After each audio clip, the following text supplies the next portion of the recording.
Tara Palmeri is an incredible journalist. She is a veteran journalist and author of The Red Letter on Substack and the host of the Tara Palmeri Show here on YouTube. And she's doing the best reporting, I believe, on this Jeffrey Epstein case. Today was a big day. I think this is monumental. Go ahead. You tell me what you think, Tara. Thanks I think thank you for having me, Don. Appreciate that. Thanks for staying on this story too, and being so committed to it. I got a lot of texts this morning from survivors of Jeffrey Epstein saying this is everything to them. This is a smoking gun. This is hopefully for them accountability, justice. And, by noon, you've got the president's defenders out there saying, oh, this is ridiculous. This is using a woman who's dead and can't even speak for herself, Virginia Giuffre, to take away from the contents of the emails that tie him to a victim. And so everything in the Epstein story somehow gets muddled. It is never clear cut. There's just so many political motives, but I sense so much desperation from the White House. From all of the reporting, the way he was furiously calling Lauren Boebert and Nancy Mace, thinking that he could pressure them to not release the discharge petition, to remove their names. Explain to our viewers and subscribers what happened. So about the calling of Lauren Boebert and who else was it? And Nancy Mace. Nancy Mace, right? Try to get them to change their, I guess, vote to not allowing it to be released. Sorry, go ahead. Can you explain to them? For sure. It's a really complicated measure, but if the speaker will not allow you to bring a bill to the House floor, then you can do a discharge petition. You just have to get 218 signatures. And so Thomas Massie, and he's a Republican, and Ro Khanna, Democrat, they have been working for months to try to get 218 signatures. And there were 3 Republican women who were willing to go along with this. Nancy Mace, who is a survivor of sexual assault, Lauren Boebert, and Marjorie Taylor Greene. And President Trump thought that Nancy Mace could be a sticky one, that he might be able to pressure her because she is running for governor in South Carolina, and his endorsement would go a really long way in the Republican primary for her. I think everyone in town was holding their breath, unsure of what she would do, because she's a highly unpredictable person. I tried calling her a few times. I know a lot of other reporters tried to reach her, and I think she likes that drama. And she tweeted something out cryptically about Democrats and the files, and it didn't really quite make sense what she was saying. And if she was going to try to use that as a way to remove her signature, because she already signed it. So it wouldn't be a matter of signing it. They had already signed it. They would have to proactively remove their signatures, which to me is just incredibly cowardly, especially when you know that our president, who is acting like a mob boss, trying to shake people down, well, they would call it a whip, is trying to get them to stop the Epstein files from moving forward. So Tim Burchett, he is a Republican from Tennessee. He actually suggested that they vote on it now, but it was blocked by the speaker. So yeah, you can see where some people are at. But, my sources on the Hill, Republican sources, told me last night that if that bill comes to the House floor, it is going to be nearly impossible for them to not vote yes. And they're breaking ranks already. 3 or 4 of them have. So I actually think this will be passed pretty easily. And eventually Trump will have to deal with that. Yeah, I would say, but I wanted you to explain about how they're strong arming these people apparently at the White House. And it's DEFCON 6 right now for the strong arming. Do you know what's going on with that? Yeah, it's been happening all summer long, Don. That's the only way they've been able to keep these members in line. That's part of the reason during the shutdown they were told to go back to their districts and not come back. It's why they were released from the house. They got a recess early. These men and women have barely worked this whole summer. They've had a great summer, thanks to Speaker Mike Johnson, who's basically just Trump. And Trump, according to the New York Times, jokes to people, I'm both the speaker and the president. That's how much power he knows he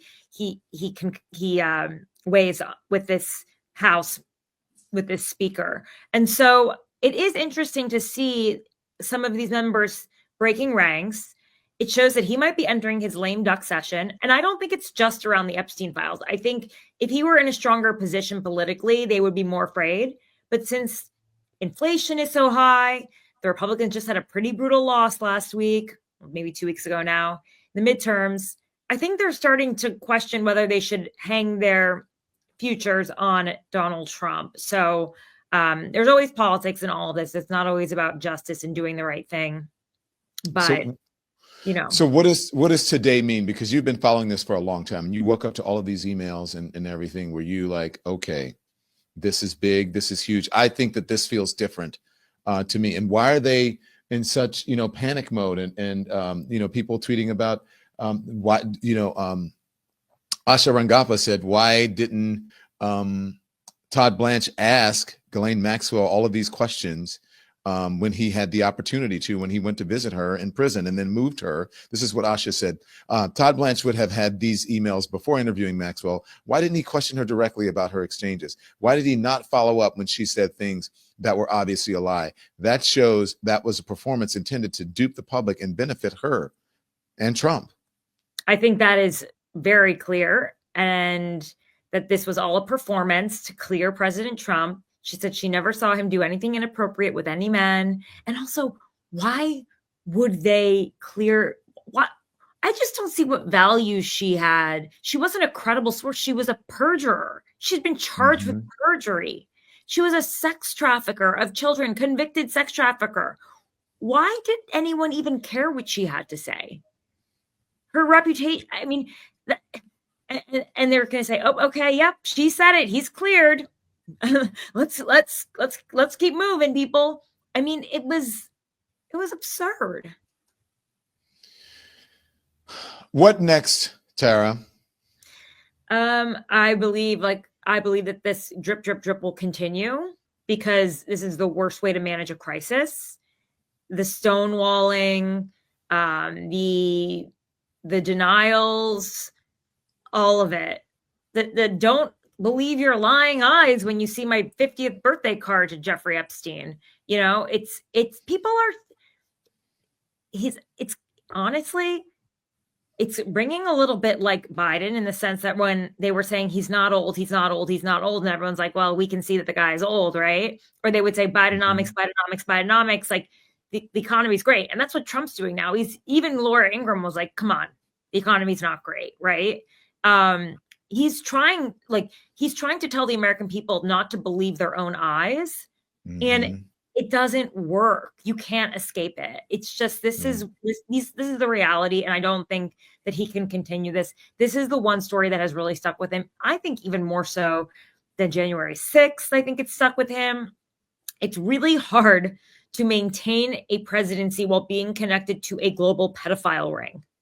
I don't know how anyone can do that. Yeah. Tara tweeted today, a GOP source suggested I call Lauren Boebert or Nancy Mace in the next 15, I guess you meant minutes. Yeah. Yeah, right. That's okay.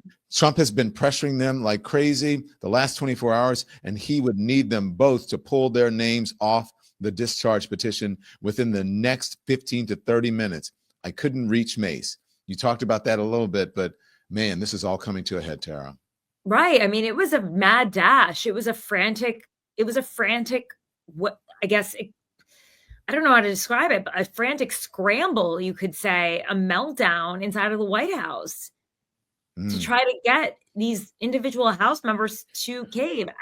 I mean, I've never heard of anything quite like it before, to be honest. Hey, Tara, I know you have some reporting to do, so I want you to go. But before you go, did anything come of this do we know what happened inside this meeting? Oh, with Laura Boebert and yeah. Has a meeting happened? This meeting inside the White House with Pam Bondi and Kash Patel and Todd Blanche? I don't know of the meeting yet. I haven't had the chance to do the reporting on that yet.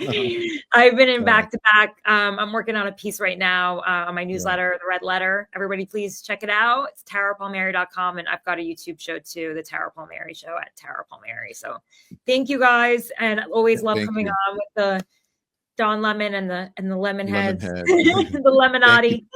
Check out Tara on Substack and check her out on YouTube. Thank you, Tara Palmeri. Keep up the great reporting. Thank you very much. That was another episode of the Tara Palmeri Show. I want to thank you all for tuning in. You can support my show by going to tarapalmeri.com and signing up for my newsletter, The Red Letter. If you become a paid subscriber, you get all of my exclusive reporting first, and you can support my independent journalism. If you like this show, please rate it, subscribe, share it with all your friends. That's how you keep me in business. And of course, I want to hear from you. So leave comments. I do answer them. And please keep following me every single day. I want to thank my producer, Eric Abinate. I want to thank Abby Baker, who's handling my social media and my reporting, and Adam Stewart on the graphics. It has been a long day and it's not quite over yet, but today was a major breakthrough. So stay tuned in. There'll be more, I'm sure.